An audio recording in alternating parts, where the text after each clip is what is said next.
Welcome everyone to Workspace Wednesday. These are all the updates announced by Google in April 2024. And some nice ones this week, actually. So if anyone's not yet on Appointment Scheduler, then in July, you're into Appointment Scheduler anyway. About blooming time. I don't know if people are still using appointment slots. They were always terrible, always clunky. So definitely worth knowing, and hopefully as admins, and perhaps someone could confirm that as an admin, you should have had confirmed who are currently using appointment slots, so you can actually get them to move over now rather than Dave tells me they have. That's great, thanks very much for that, Dave. So it just means you can warn them. Really. Hopefully you haven't got very many, because it was such a terrible tool, the appointment slots. And I'm sure you all knew that we use appointment scheduler really extensively. I've got 4 different appointment schedulers that I use. It's really, really good. Yes, Andy?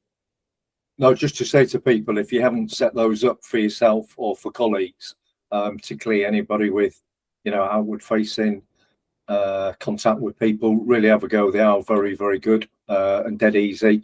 I know for some of our teaching staff who trying to make appointments for parents, even particularly in the juniors, where some people don't want to come in because they're working, they found this a really useful, quick way to get appointments, with families after hours and schools on parents' evening, rather than the previous, end-to-end ping-ponging and emails. So, yeah, if you haven't used it, I'd urge you to have a look at it and set it up. It's great.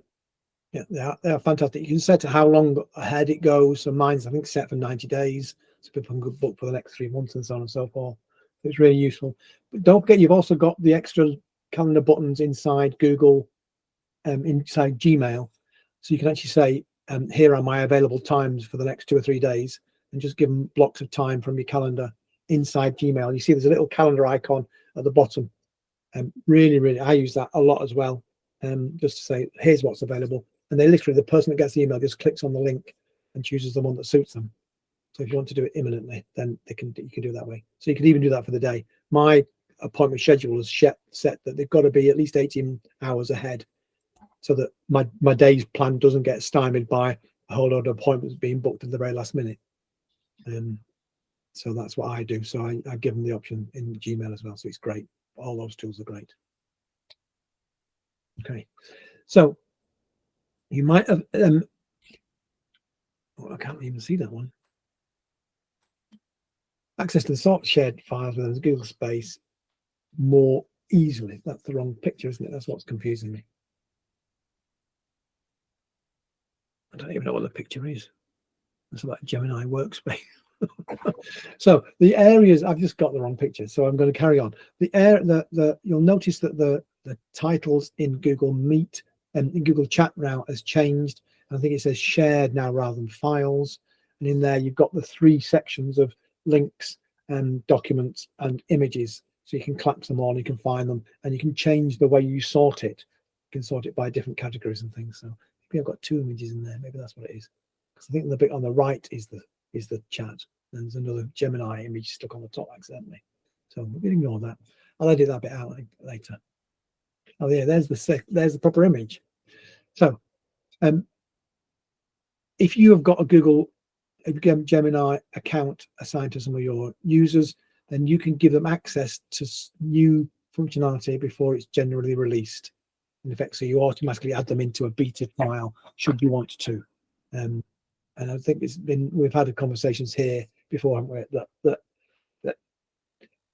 Gemini is fantastic with the things it does, but it still needs to do more. And it is getting there bit by bit. The new bits functionality being built in. I'm hoping that more will be built in when Google I/O happens. So hopefully there'll be a lot of announcements there. Carl? Just a quick question about that one, Paul. We've noticed that it's only our students that are 18 and above that can use Gemini. Is that still the case, and will it still be the case in future? Yeah, when assigning them to your Google Workspace accounts, yeah, I believe that it is. Yeah, I mean, and not that for a minute I'm suggesting that you shouldn't tell the truth, but I am aware that some of our FE colleges have made all their students, regardless of age, 18, just to avoid the YouTube restrictions that you get if you declare them as under 18. So I'm not for a moment suggesting you should do that. We should always be completely honest in everything we do, shouldn't we? Of course, but it's just about declaring their ages, and that might well sort that if you think you're going to go to them having accounts. This one is a great one. In the past, when I used to do training on Google Sites, I used to say to people, don't forget, if you're going to be sharing documents inside the site, put all the documents you're going to share inside a folder, share the folder with the people you're sharing the site with, and then you can embed them in the site, and that's fine. And they'll always get access to it. Because if you don't do that, of course, you used to get that page where you don't have permission to see this document. And it was a right pain on picking, moving everything. Whereas now, in exactly the same way, do you know if you put a document inside a chat, or you put someone's name inside a Google document and it says, you've not shared it with these people, it does those permission checks in other places. It's now doing them in Google Sites. Absolutely, Andy, brilliant thing. And you can see in this example, there's 2 documents in here. So when they go to publish, it says, there's 2 documents there. What permissions do you want to give them for the documents? And you can then decide on the permissions accordingly and as you go along. So that, I think, is great that at long last happened. So that's in Google Sites. That's really good. Really pleased about that. So I do use dark mode a lot, actually, on the web. I don't know whether you do. I quite like the contrast that way. I think it's easier to see. And when I'm doing demonstrations, it's often easier on the screen for people to see. So I use dark mode for a number of reasons. You've now got dark mode on the web. You go into your cog, into settings, into appearance, and you'll see the option to change it to dark mode there, if that's something. But it's also, if you're zooming in, you've got students with sight impairments, pale text on dark is actually easier to see. So a combination of zooming in and dark mode is a useful accessibility tool for your students. Or if you're in a very bright room and things, it's also useful then. That's good. This is an interesting one. I don't know whether anyone, I'd be interested in what people think about this. You can now set chat to work with other chat services. So what's it called, Slack and all the rest, any other chat services that you might well have out there. It's a paid service by a company called Mio. Admin needs to set it up, but it means that you can actually, if you are migrating and you haven't quite moved away from other chat tools, you could actually set interoperability, so you should get all the messages coming in to the same place until the migration is complete, and then you can turn it off afterwards. So if you're in that situation of planning a migration from one chat service to another, then this might well be a useful thing to have. But if you're already in chat and fully in chat, then it's not something you're ever going to need, I think. But it is a paid service, don't forget that. So this also, I think, is a great thing. Education standard, teaching and learning upgrade, education plus only, so not in fundamentals. You can use annotations to enhance your presentation inside a Google Meet. And it literally, I want to try it. So it's not even there yet. Add a co-presenter. I haven't got, let me see if I can make you a co-annotator here. You've got to make the person. I'm going to choose you, Andy, if that's okay. No, it's still not there. So you can't do it yet. So theoretically, you basically add someone in with the option to annotate onto your presentation, and they can annotate on their presentation as well as you. So you can make someone a co-host, you can make someone a co-presenter, you can make someone a co-annotator when that functionality gets released. So they don't get to present, they can't move the slides. So you make a student a co-annotator. You say, well, here's my maths problem, here's my character analysis from Macbeth. Can you highlight what are the key things that tell me this, or how do I solve that, or show me the working out on that? And they should be able to annotate. What I couldn't work out from the read that I did was, where do the annotations go? And maybe I just didn't read it. Maybe I read it too fast, but I didn't quite work out where they go. But the link on the top of this slide, as is always the way, will take you to that page, and maybe that information is there now, or I just missed it. But that is a great tool, that little bit of interactivity inside a Google Meet to be able to annotate on the slide or on the screen, or however it works. I'm not quite sure. And that to me seems like a really useful additional tool. But we need to see where the annotation goes. That's the thing. Sometimes annotations are of the moment, aren't they? You don't always need to keep them. You've got proof that the students understood that concept, you can move on. That's great. there are other times when it's a useful thing to be able to keep that annotation and put it somewhere. And of course you could do a screenshot and things, but you want to be able to a more convenient and slick way of sharing those annotations when you do need to save them. So maybe I misread it or missed it. I don't know, but I couldn't work out what happened to them. So this is an announcement from last month. It announced that you got a better search in iOS. It did say that it was coming to Android soon. It is now available on Android. So you've got an enhanced search. So you can see on the left-hand screen there, you've got the type. You can specify what type you're searching for, and you get the smart chips at the top like you get on the web-based experience. So the process of searching is rather than to type in type equals docs or whatever, you can actually select the types, and you can select, you know, who's sharing it with, what people it is, and all that kind of stuff. So it's a similar experience and a similarly slick experience to the one that you get on the web when you're searching for documents on both Android and iOS now. This is a really, I've been doing some sites training with Limerick and Claire ETB earlier today, and we were looking at Google Sites. And it was, while I was doing it, I looked at this yesterday thinking, oh, this is basically a Google site. This is Google's layout composer tool. So you can create a template to use for a mail merge campaign inside Google Mail, and you can literally from scratch build your own layout now by going to the layout composer inside your Gmail and either creating your own in the My Layout bits. It allows you to create your own, but there is also a link to the email layouts, because when you create an email layout, it gets saved to your Google Drive and you can share it. So if your marketing team at your college, you know, have got a standard layout for emails that they send out for particular events or activities and things, and one person can create them, they get put into they get shared with people, and then they can all use them. Yeah, brilliant. Yeah, I'm really pleased. Yeah, it's a great thing actually. There's been a lot of functionality added into Google of late. I think they've started to look out a bit and say, oh, people are using all these different mail merge tools. And the fact you can now mail merge now from a spreadsheet, and I know it's been there a while, but that is really powerful.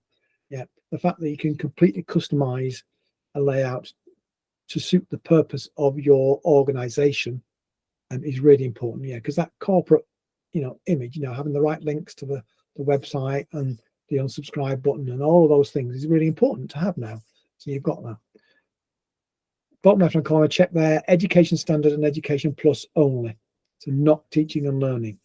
And what do you think is an interesting decision? I suppose it's more of a admin function, isn't it, the mail merge? So just to be aware of that, if you've got teaching and learning licenses, this tool will not be available to you. Okay, and those are they for this month, not very many. This has been up here for a good few months now. We are going to have a little time with Gary in a moment, and he wants to show us some of the brilliant AI tools he's been using with the IEG group. But just to make you aware that if you are thinking about doing the Innovator program this year, the window for Amsterdam is still open, so you can apply. Do speak to me or speak to I'm trying to think who else is on the call, who's an innovator. Dave is on the call, who's an innovator. Gary will be soon. Oh yeah, Gary's about to start. Yeah, Chicago, of course. Yeah, literally fresh out through the application system. So happy to talk to people if they want any sort of tips of what I did or how I got in. Yeah, or a good barber or anything like that. Or a good barber, yeah. Okay, Yeah. so do be aware. We've said it before, it's worth repeating it. If you're not aware of it, do please talk to me or today or to Gary. It will, Dave and I are both already innovators. Gary will be soon. There might be others. Do forgive me if I've missed you off the list. It is the most amazing CPD I have had. It was really rigorous, hard at times, but the people that you meet on there, I feel like I've known Dave forever. It's actually only 2019. I don't mean that in a rude way. You know, Feels even longer for me. Yeah. Thanks. I was going to be nice to you. He's feeling like he's been a friend for life. You do really connect with the people on the courses, and that the first time I met was at that time in London in 2019. So it's definitely worth considering. If it's not for you, think about it for other people in your organization. Yeah, you will benefit from the enthusiasm they bring back with them if you haven't already got some already. So it's definitely worth considering and thinking about that. So do please consider that. If you need the links, the Innovator Program link on that slide, which we'll share afterwards, and we'll take you to the details on the Google site, so you can go and apply from there. Next update, 8th of June, which is my birthday. I'll bring cake, but it can't be virtual. And I'm going to pass over to Gary, who wants to talk about some nice AI tools he's been using. So I'll stop presenting, Gary, if that's okay. Yeah, lovely. I'll present it. Thanks, Paul. Hi, everyone. I kind of stiffed Tony a few weeks ago. I agreed with Paul that I agreed with Paul that I'd cover his Workspace Wednesday for him while he wasn't here. Yeah, don't worry. I was very disparaging about you. Yeah. And sadly, people remember Waldorf and Sattler from the Muppets. just Look, looks good, doesn't it? Yeah. So Tony briefly touched on the lesson planner prompt tool that I'd come up with using Google Forms, and I thought I'd be able to do a bit of a live demo today and show people how it works, really. So I'll just start presenting. Yeah. So my thought process behind this was, I thought when it sort of ChatGPT and Bard as it was came along, I thought this is really quite cool. But how can I don't want to do it, man? Just checking you know how to do it. I kind of thought, how can I get teachers to prompt effectively? Because we know that prompting is a bit of an art. So what I did is come up with this Google form, which takes between 70 and 90 seconds for staff to fill in. And then Tony helped me out, did a little bit of scripting in the background, so that when the form's submitted, it turns all of that information into an email, including the prompt and all the information. And then they just copy and paste it into Gemini to get their lesson plans. So my plan is, if it works, is to do a quick live demo.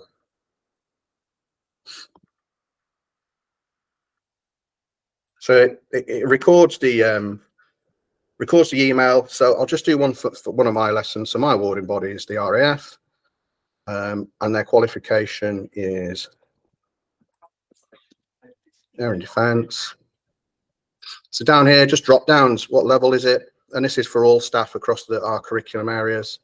Unit title can be air power, and the lesson topic can be, I don't know, attack.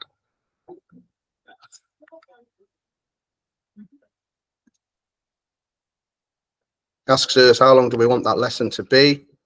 90 minutes. And how many activities are we looking at? I generally go for 3 activities in my lesson. And then down here, just to refresh teachers' memories of different learning styles, you can choose 1, 2, 3, however many you like.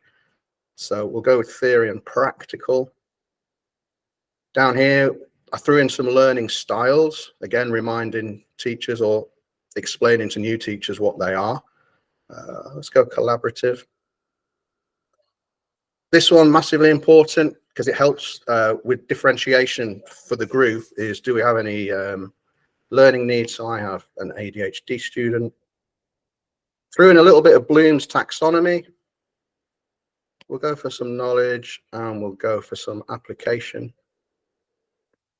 Group size, 15. And then good old core skills. How can we embed that into the lesson? English, maths, IT. And I thought employability and environmental is huge at the moment. So some environmental considerations. And that's it. They fill it in, they click submit.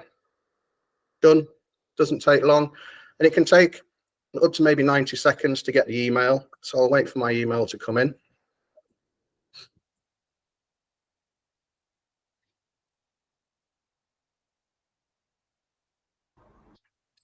Hopefully it won't take too long. The staff are finding this really quite useful. And what kind of usage are you getting, Gary? Sorry?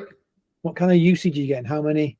So it's getting a lot of hits. I get the information at the end, And I'll show you how many hits it's had in the last couple of weeks. So this is the email that they get. Thank you for using the lesson planner prompt tool. There's the prompt. You missed off the I. It's fine, it'll pick it up. Copy that. Go over to Gemini. Paste it in. And here's my lesson plan. So it's giving me air power attack. I've got ADHD. It's giving me some nice learning objectives. Tells me what resources I'm going to need. And then activity 1, introduction, a little bit of brainstorming. Go through different types of air power attacks, so close air support, strategic bombing, etc. Down here, we've got how to focus for the ADHD learners. Activity 2, again, it's differentiated it for me. Activity 3, how to assess and some differentiation. Then we've got the employability skills, and it's even putting an extension activity for me. But with it being Gemini, we know that we've got multiple drafts.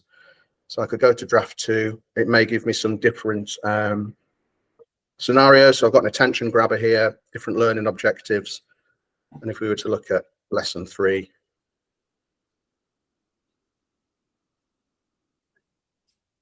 again, similar activities, but different ways to do them. So we can mix and match it up.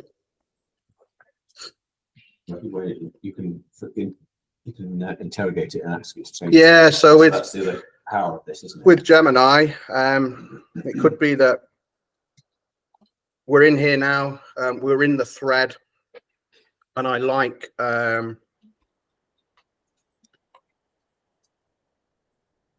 class discussion idea here. Facilitate a class discussion, incorporate ideas, create a checklist on the board or handout. So it could be that I ask it to create the questions for me.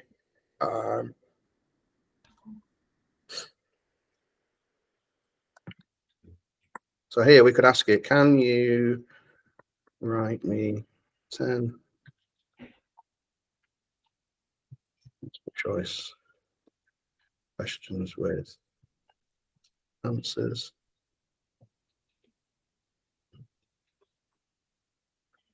So now it's done me 10 multiple choice questions. It understands. I didn't have to ask it to do them on air power because I'm in that one thread, and it understands it. So that's quite a nice thing that I like to use. Other things that staff are using it for is once they've got that initial lesson plan concept, is it can start to create activities for them. Some of our sports lecturers came for some training a couple of weeks ago, and what they're liking to do at the moment is they're doing how to take short corners in hockey. So they're teaching the students how to take a penalty corner. They're putting the lesson plan into Gemini, then asking Gemini to draw the diagrams or produce a diagram of how to set up that activity. And Gemini will do that, and it will tell them where to put the cones, where to put the students. And people are starting to really drill down now into how they're effectively using Gemini at college. I'm hoping that in time, staff won't need to use my lesson planner prompt because they'll become au fait at crafting a prompt effectively, and they can maybe take shortcuts to get the answer that they want. But other staff are using it really nicely. To answer your question, Paul, I've had since March, 211 staff have used the prompting tool. Not all curriculum areas yet have come through the training. It's not something that we've just kind of rolled out without any thought. It took me quite a long time to think about the strategy for AI with IEG. So I wrote a policy, I wrote some guidance, came up with the idea for the lesson planner prompt tool, and then I had to present to exec. So I went to the boardroom, explained why I wanted to turn Gemini on for staff, what the benefits were. And then they agreed, and we rolled out the lesson planner prompt. And I've delivered, I think I've delivered 24 AI training sessions across the group, across the 2 campuses for curriculum staff. And then I thought, well, what about business support? how can they start to get better use of Gemini in the workplace? So I devised another training session specifically for business support staff, which is slightly different to the curriculum teams. That's focusing more on workflow and productivity. So writing emails, drafting agendas for meetings, summarizing reports, actually getting Gemini to write minutes. So I had one of the exec PAs in yesterday. She was an absolute skeptic. She said, I don't like it, but I've been told to come and try it. She'd had a massive jumbled up minutes from a meeting that she didn't really understand because it wasn't her subject matter. We put it through Gemini with a couple of prompts and it spat out beautiful minutes that she went away with, skipping and dancing, saying, you've just saved me 3 hours work, Gaz. So it's not just curriculum now that are using it. Our business support staff have really got on board with it. The exec team can't get enough of it. And this culture now and this mindset of AI being dangerous has gone away because we're using it safely, ethically. And people are starting to really get on board with it. And it's saving time and it's changing different methodologies of working. See you later, David. So yeah, I just thought I'd show you that because I know Tony showcased the form, but not necessarily how it worked. And I'm more than happy to share it if people want a copy of it or they want to get a copy and maybe tweak it for their own organization. Then just reach out and I'll get a copy across to people. Yeah, I think Andy was interested. Carl, you got a question? Oh, my question was if you were going to share it, actually, Gary. Yeah, absolutely. Yeah, I'll do a second question, actually, if I may. Have you obviously that is a really useful tool. People just do things on the form; it generates the stuff. But then, obviously, like you generated your questions there. So, have you used tools? I was using one the other day, GPT for forms, to put those questions into a Google form. Have you done anything around that? No, I purely use Gemini. That is it. Yeah, I can't. There are lots of other AI tools out there that have you look at Teachermatic. It's just a wrap, isn't it? It's a wrap that you put some data into, and they use ChatGPT in the background. But I find them once you've used a wrap, you can't interrogate it. That conversation stops at that point, and I haven't been able to achieve anything without that Gemini can't do. So that's just my go-to tool. Plus, college are happy for us to use it because we're a Google Workspace domain and it's just that little bit safer. The guidance, it's not a 3-line whip that you've got to use Gemini, but we massively encourage staff to use Gemini for that reason. So yeah, it does everything I need it to. Sometimes I'll be sat thinking, right, I might have a go at doing another form now. And I'll just ask Gemini. I want to do hi Gemini, I'm always polite to it. I'd like to create this Google form to achieve this goal. What questions would you need answered to give me the prompt that I require? So I actually ask Gemini what it needs to help me get to that answer. And it's quite powerful. So yeah, that sounds like a good idea. I recommend, I would need this, and this. That then sets me off thinking, right, how can I pose that question on the form so that staff can either use a drop down, because I want it to complete ease of use, either a drop down or a very short answer, to almost manipulate them to get to the prompt, if that makes sense. Interesting. I'm doing more and more AI training now, and it's almost identical what I'm getting people to do. I'm not using a form. You tell it how to act, so you give it the context, which is what you do in your first sentence. You ask it what you want it to do, and you ask it to ask you questions before it completes the task. Yeah. Just so that if there's something you think you've done everything, if clearly you haven't, so it's say, well, what about this? What about this? It asks you questions, you give those answers, and then it completes the task. And what I've also done recently is actually got a response from Gemini, put it into ChatGPT, and said, look, this is the prompt I gave them.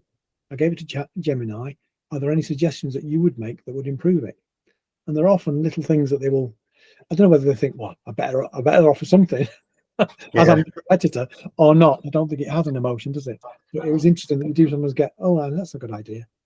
A fun thing to do, I've started playing around with some other staff, is they're now getting into looking at image generators. So looking at Microsoft Bing Designer, Copilot Designer, whichever it may be. And they say, oh, I don't know how to create the prompt for the image. So I say, well, why don't you go to Gemini?